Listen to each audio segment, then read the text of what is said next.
तुम कार बहुत पूछ रहा है। बताओ कार के बारे में सुनो। कार का स्पेलिंग देख लो, सही है ना?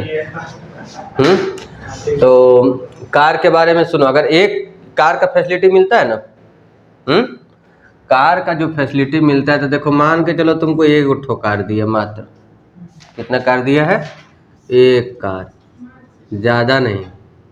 एक कार दिया, बोला जाओ जी लो अपना ज़िंदगी, मियाँ बीवी बच्चा सहित घूमते रहो। क्या अब इसमें सबसे बड़ा बात क्या है?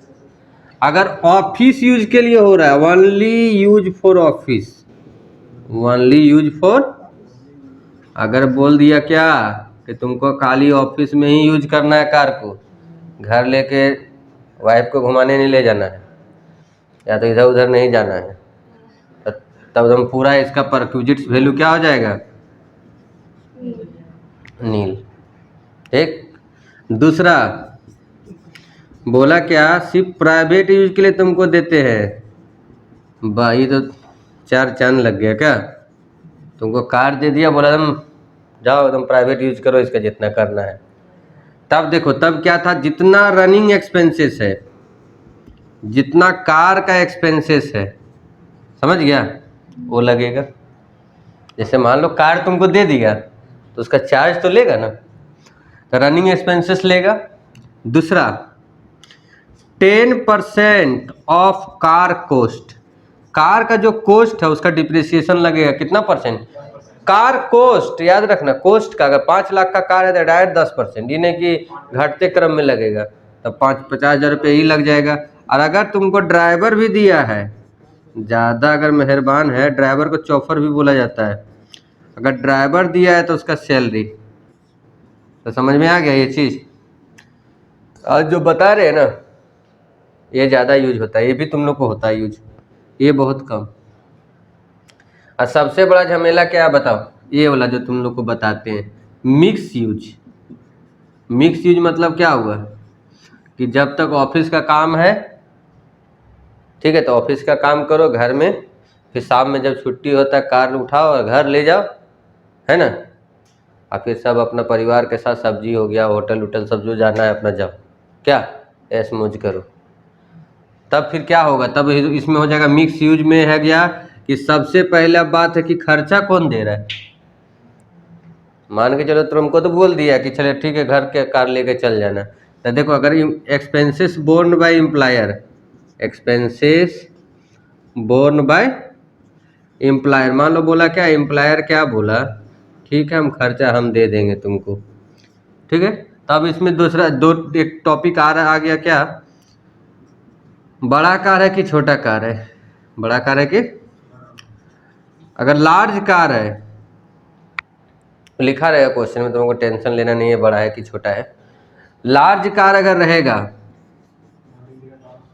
ठीक है, तब 2400 रुपया पर मंथ लगेगा। कितना लगेगा?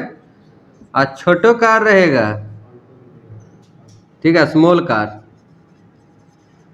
ठीक है, स्मॉल कार इंजन के अनुसार होता है, और स्मॉल कार साइज के अनुसार नहीं जाना, इंजन के अनुसार। स्मॉल कार रहेगा तब 1800। ड्राइवर रहेगा तब, दोनों कंडीशन में ड्राइवर रहेगा तो 900 रुपया, ड्राइवर रहेगा तो फिक्स है 900 रुपया पर मंथ रहेगा तब।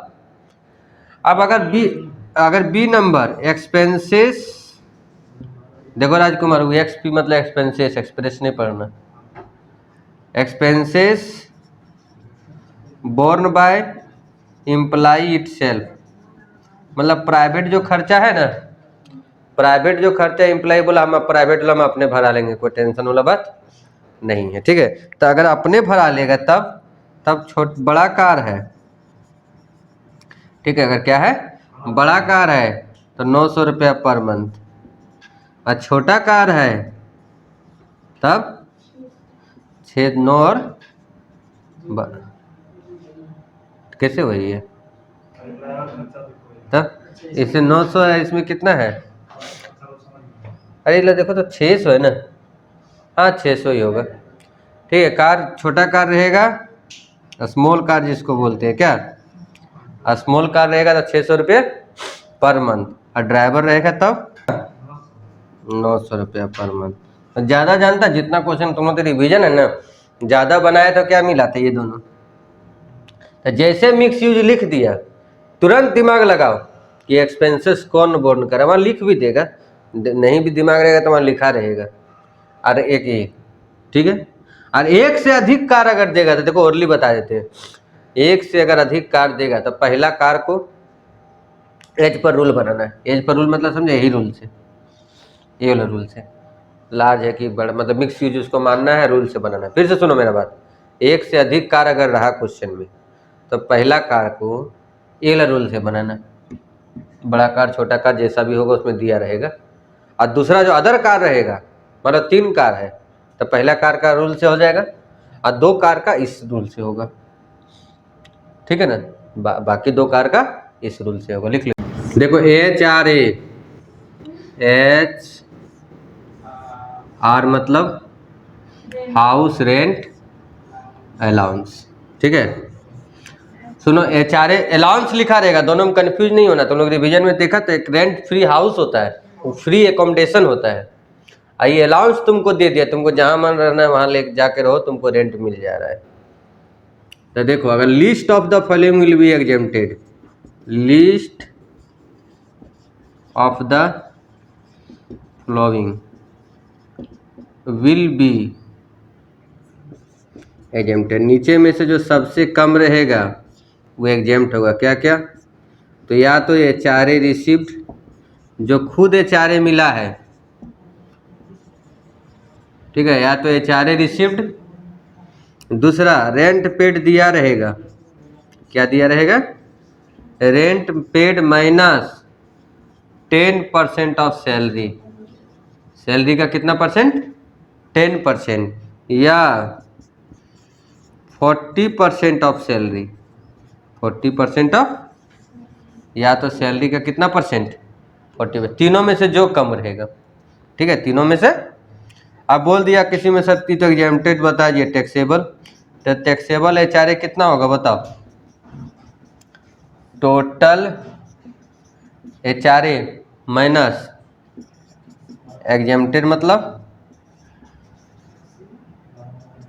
एक चीज और बताओ, यहाँ 50% भी था, बताओ कहाँ कहाँ, हाँ जैसे 50% भी रहेगा इन केस ऑफ कोलकाता है, मुंबई, चेन्नई, और एक और क्या था, बस इतने था, कोलकाता, मुंबई और चेन्नई। एक और है क्या, देखो तो, कोलकाता हो गया, मुंबई हो गया और चेन्नई, हाँ एक दिल्ली था, सही बोले, गुड गर्ल। वैसा कोई जरूरी नहीं है, जो रूल है मेट्रो सिटी है तो बेंगलोर मेट्रो सिटी और सब मेट्रो सिटी नहीं है, ठीक है। तो कोलकाता, मुंबई, चेन्नई, दिल्ली, अगर इस सब जगह में नौकरी रहता है तो सैलरी का 50%। सबसे बड़ा बात, सैलरी मतलब सबके लिए सैलरी अलग अलग होता है, ठीक है। तो देखो इसके लिए सैलरी क्या होता है, हम याद कर लेना, इसका सैलरी RPF का सैलरी सेम रहता है, बेसिक सैलरी जितना तुमको बेसिक सैलरी मिल रहा है ना, ओ, ठीक है।